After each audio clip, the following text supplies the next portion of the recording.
So ayan, may love shoutout po sa inyong lahat, Luzon, Visayas at Mindanao. Magandang umaga, magandang gabi, magandang hapon, magandang tanghali, and especially po sa Maynila, no, mga taga Maynila, mga Iskonians. Magandang tanghali po sa inyong lahat, magandang umaga, magandang gabi kung saan man po kayo ngayon.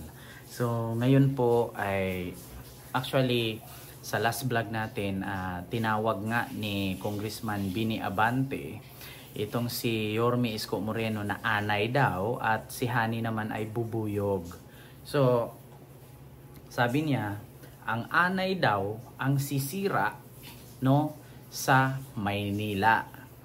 So, 'di ba, nag-react ako, sabi ko, talagang sisirain ng anay ang Maynila kapag hindi maganda ang pundasyon. Kasi actually mga kababayan, no, at mga taga Maynila, ang Manila kasi parang ano yan parang bahay yan, na kapag inayos mo ang pundasyon, inalagaan mo, inano mo, tawag doon, nilinis mo, talagang walang anay dyan. Pero kung pinapabayaan mo yung Maynila, hindi mo inasikaso, kung ano yung naumpisahan, hindi mo pinagpatuloy, talagang aanayin yan, di ba? Kaya nga sabi niya, ang sabi naman ni Congressman Bini Abante, ang bubuyog daw sumisip-sip sa bulaklak at nagpo-produce ng honey. Ngayon, so ibig sabihin, kung si honey bubuyog, sumisip-sip muna bago magpo-produce. Diba? Or ikaw yung bubuyog, sumisip-sip ka sa Maynila, kaya nakaproduce ka ng honey. Parang gano'n, no? Diba? Parang mali, parang nakakatawa yata. Congressman Bini Abante. So speaking of Congressman Bini Abante, meron pong nakarating sa akin, no, na ikakagulat nyo po. Kasi actually marami din pong mga supporters ni Vice President Sara Iposet na galit dito kay Bini Abante at ni-lifestyle check nga nila ito. So ito nga, according sa lifestyle check ng netizen na supporters ni Sara Duterte, ay ito nga nasilip nga nila yung lifestyle. Napakayaman mo pala, Kong. Oo, so ano po nangyari, Kong? Magkano lang naman sahod ng congressman? Magkano lang din naman po ang sahod ng city government ng Maynila? Pero bakit kung milyones po ang halaga ng ari-arian mo? So ito po, mga kababayan, kung si Isko ay anay, si Hani ay bubuyog, anong tawag niyo sa kanya? Kay Congressman Bini Abante. So ito po, ipakita ko po sa inyo, hindi po ito fake news, ha.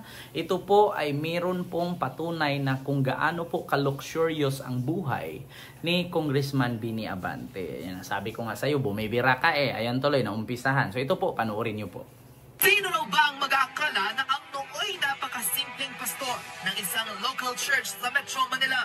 Tila mababalot ng kontrobersya ang katauhan ng pastor at kongresista ng Metropolitan Bible Baptist Ecclesia na si Bini Abante matapos maisiwalat ang tila nakakalulang lifestyle nito matapos ang tila pagbana kay Vice President Sara Duterte. Ilang araw matapos lumipas ang pagdinig ng House of Representatives patungkol sa 2025 budget ng OVP. Tila ng lifestyle check ang congressman ng Manila na si Bini Abante na tila sinabihan ng maraming netizen na naglilinis-linisan. Ngunit ito rin raw pala ay may bahong itinataglay. Nagulat ang maraming netizen sa dami at milyones na pala ang ari-arian ng 6th District Representative ng Manila na si Bini Abante na ngayon ay tila iniimbestigahan ng maraming netizen. Nawindang ang maraming sa kanila dahil matatanda ang isa sa binanata ni Bini Abante, si Vice President Sara Duterte, na tila sinasabing may itinatago raw ba ang Vice Presidente kahit hindi ito sumasagot ng maayos sa naging pagdinig ng House of Representatives at budget briefing ng Office of the Vice President, kaya tila tinanggal nito ng mahigit sa 1 bilyong piso. Ngunit tila bumaligtad raw ang mundo dahil ngayon si Bini Abante ang iniimbestigahan ng taong bayan. Partikular na ang mga taga Maynila na minsan na raw nakadalo sa nasabing pananambahan ng pastor at kongresista na kung saan kitang-kita raw nila ang maluhong buhay nito sa mga nanamit pa lamang at mga burloloy sa katawan na isinusuot. Ilan pa sa mga big revelation ng mga nasabing netizens online. Tila wala raw silang matandaan na galing sa mayamang pamilya si Benny Abante para ikatwiran ang kanyang malalang lifestyle o napakarangyang buhay. Dahil simula raw nang naging pastor ito, di umano'y allowance lang raw ang nakukuha ng nasabing kongresista. Ngunit matapos manalo sa nasabing eleksyon at naging parte ng House of Representatives, tila mas naging bad ang taong bayan sa napakarangyang buhay ni Benny Abante. Sa katunayan, ilan sa mga ebidensya ang nakakalat ngayon sa social media para magpatunay na hindi simpleng pastor at kongresista ang ngayon 6th District Representative na si Benny Abante. Sa katunayan, isiniwalat mismo ng netizen na ang no'y dating allowance lang natatanggap, sosyal na raw ito ngayon dahil nakakabili na raw ito ng bag ng Louis Vuitton na nagkakahalaga ng 37,000 pesos na tila mayroon ang celebrity star na si Chris Breezy. Gayon din tila pagmamayari ng congressman na si Benny Abante ang pinaniniwalaang Rolex Sky Dweller in Yellow Gold na may halagang 2.5 million pesos na kaparehas di umano ng pagmamayari ng Hollywood superstar na si Will Smith. Pinaniniwala ang isa sa mga luxury items na di umano'y koleksyon ni Benny Abante ang limited edition ng Rolex 2012 Blue Submariner na tila nagkakahalaga ng $50,237 o in Philippine peso, 2.7 million pesos. Tila mayroon din ito ang isa sa mga highest paid actors sa Hollywood na si Mark Wahlberg. Pagdating naman sa sasakyan, tila hindi rin nagpahuli ang congressman na si Benny Abante dahil namata nito na sakay-sakay ng 2021 Can AM Spider F3 Limited SE6 Blue na mayroong halagang $31,150 o sa pera ng Pilipinas, 1.7 million pesos. Ila kaya na raw magpaaral ng ilang mga college student sa kanyang nasasakupan. Huli rin sa akto ang Manila representative na ipinagmalaki pa sa kanyang official Facebook post ang di umunay bago raw nitong baby o bago nitong sasakyan na binili noong May 27, year 2022. Ang di umunay limited edition na Mercedes-Benz AMG C6G SE na nagkakahalaga ng $85,050 o 4.7 million sa Philippine peso. Ang halaga nito ay kaya ng bumili ng ilang ambulansya at fire truck na pwedeng magamit ng kanyang mga kabarangay. At ito pa ang isa sa mga nakakagulat.